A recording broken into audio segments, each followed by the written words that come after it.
Disgusting and evil music deserves some disgusting and evil guitar and bass guitar tones.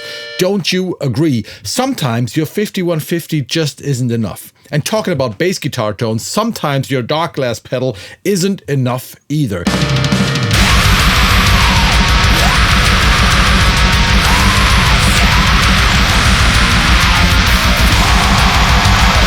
Today I want to show you a project where I used a fuzz pedal on my main rhythm guitars, but I especially want to talk about the bass guitar tone, and I want to show you how I use high gain guitar distortion on bass guitars, and maybe show you one or two cool tricks here. So this video is about making your bass guitar sound more evil in a beautifully disgusting way.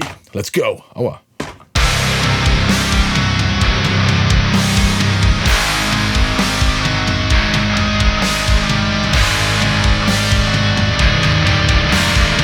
I just stumbled over a grindcore project that I mixed something like 1.5, 2 years ago. I don't exactly remember.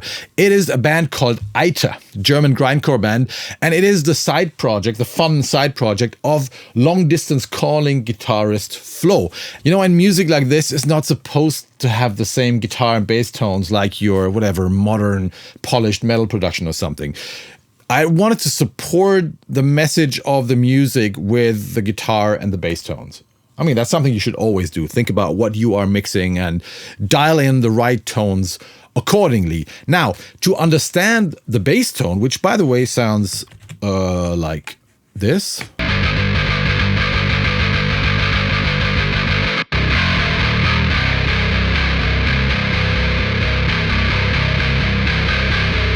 To understand this tone, we got to go back to the rhythm guitars first, because that's where I started. So this is the final, let's have a look, the final rhythm guitar tone, just one guitar left, one guitar right.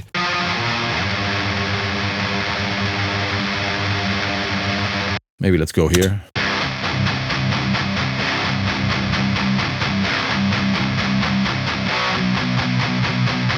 It has this nice, I can hear someone chewing, you know, during the palm mutes. Anyway, so what I did here was I blended I think it was a big muff pedal with the high gain distortion of my Brunetti amp. And there's actually another video, I'm going to put a link here, a pretty old video that I did years ago, where you can see how I did this. It's a pretty long video.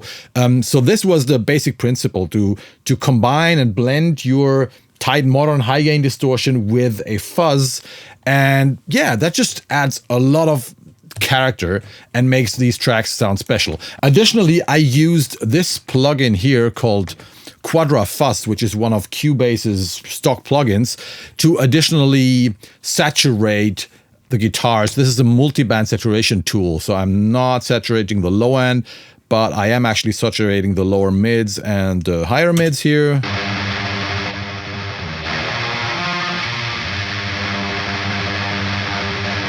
Which kind of supports the message. On the lead guitars, or the additional guitars, I was surprised to see that I used the Grindstein Plugin.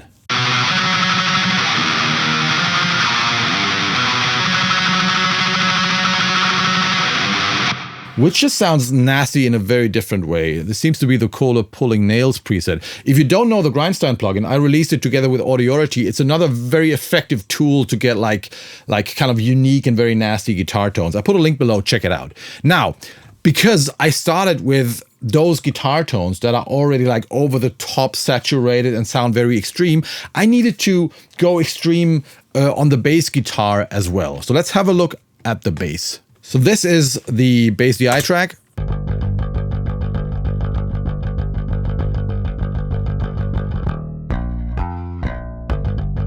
Which sounded a little harmless, to be honest. It doesn't have a lot of clank, which kind of made things even more complicated, especially if you want to go that extreme. So when I started with the typical plugins that I use, like the Mammoth plugin from Aurora DSP, which is a wonderful plugin for distorting the bass, and used one of my typical presets,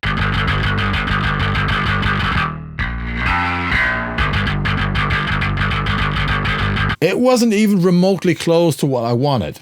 So I realized I need a lot more distortion here than the typical bass pedals or bass amps can give me. So I moved on. And this is my bass high gain track, and you can actually see what I tried. So you can see Mammoth here. I guess that's where I started and it didn't work. And the next thing I tried, and this is also a very cool amp, was the plugin version of the Orange Thunderverb, which is kind of like a hybrid between like a high gain bass amp and a guitar amp. So that was the next thing I tried.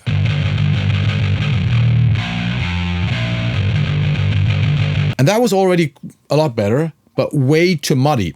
And now I want to introduce you to the first little trick that I use when I use high gain on bass tracks. One thing you really got to do is, and that is cutting the lows before you hit the distortion. So I'm usually adding a low cut filter right before the amp I'm using, and I'm using a linear phase EQ. I will tell you later why that is important. Anyway, so you see I'm cutting everything below 140, and you can clearly hear how that makes the distortion less farty and everything more precise.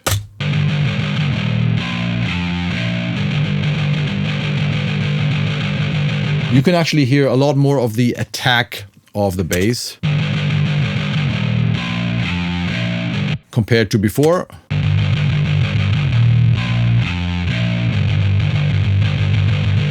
So before hitting high gain amps, bass or guitar amps, you should always play with cutting the lows, because that will just tighten the distortion and make everything sound more transparent and also more grindy in a good way. So that's the first step. Now, I wasn't entirely happy with this. I needed more distortion, and especially I needed something more grindy. So I moved on and I ended up using Amplitude 5 with their version of the Soldano SLO, which sounded like this.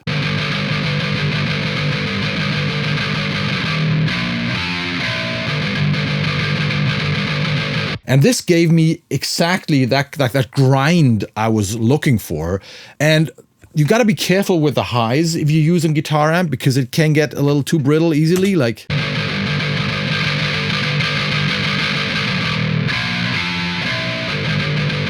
it's usually a good idea to boost the mids. And this is what I did here. Let's have a listen.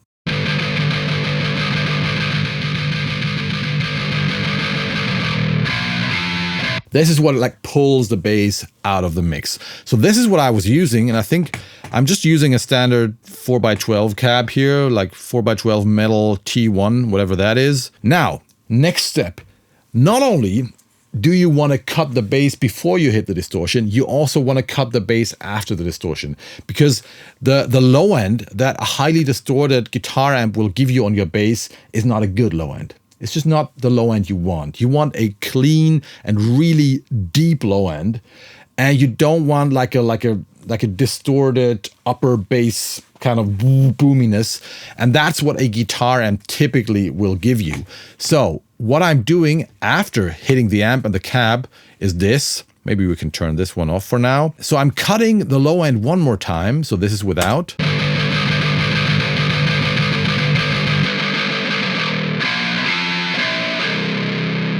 I'm once again using a linear phase EQ here, because if you don't do that, the phase response around the frequency where you put the filter will be changed. And since we will be adding another track very soon, you might run into trouble there. So just go for a linear phase EQ here and you are safe. So I'm cutting everything below 173. Additionally, I'm cutting some of the highs that we don't really need. Just some fizz. And I think I added this one later in the mix.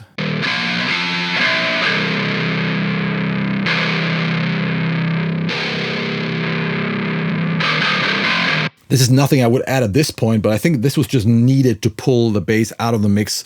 Furthermore, we are at 1.5 kilohertz, so we're pushing the mids again. But now you might argue we don't have enough low end, and that is obviously correct.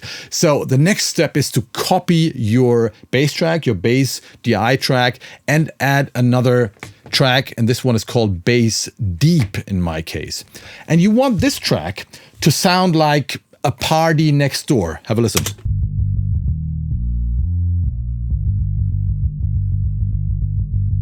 Sounds like somebody playing music next door, right? Somebody playing bass guitar 1 block from here. That's what you want. You want a really stable bass signal. How do we get there? We start with another linear phase, this time a high cut filter, pretty much at the same frequency. You just got to play around with this. So this is at 180, a little higher than the 173 I think we used on the other track.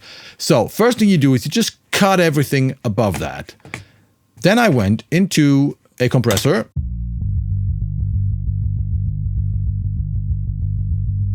Standard FabFilter compressor, very fast attack, you can see it here. Be careful with the release. If you go too fast on the relief, you might get distortion, and you don't want any audible distortion on this track.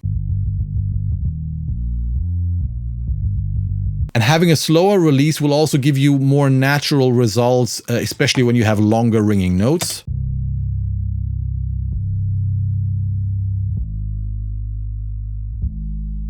Could be even slower maybe. Anyway, what we want to achieve is a really compressed and stable track. And sometimes, and I did this here, I'm also adding something like Renaissance bass from Waves, just to make the bass a little more like audible also on smaller systems.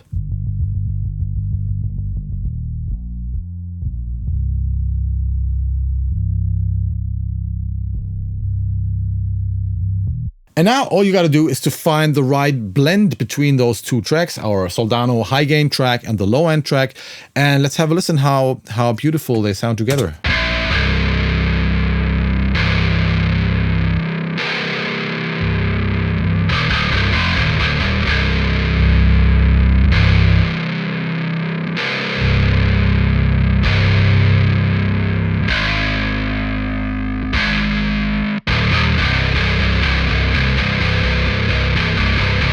That means now you are able to control like the grind and the distortion and the low end separately. And one thing that is very important to me is it still sounds like one bass guitar, if you know what I mean. Very often, for some reason, especially if people use that neural DSP plugin, Parallax, to me it always sounds like two completely different signals. And I don't like that, especially when the bass is playing alone, that I can just hear like low end only and then I can hear some tiny distorted something. I don't like that. And I think here,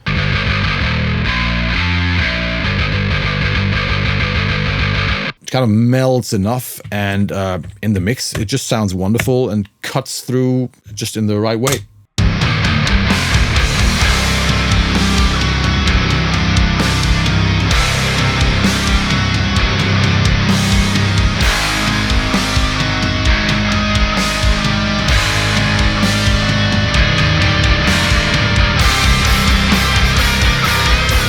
So if you want to use high gain distortion on your bass tracks, there are two things that are really important. First of all, you want to cut the lows before you hit the distortion, and you want to cut the lows after the distortion, after the cabinet. This is very important. Let me just show you.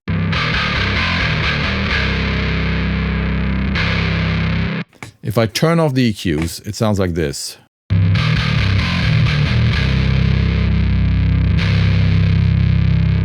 Muddy and boomy. Let's turn on both filters again.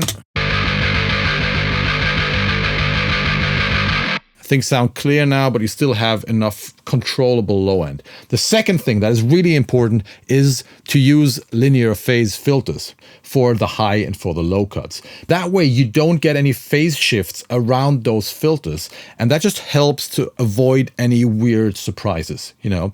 And that makes those two tracks blend so well. That's why they sound so good. I mean, sometimes it doesn't work as good as here. Then you maybe have to move one of the tracks to get a good low end. But mostly using linear phase EQs really helps here. So if you've ever blended two tracks that sounded nice soloed and shitty together, maybe that was the reason. All right, I hope I could inspire you to get a little more dirty next time on your bass guitar tones.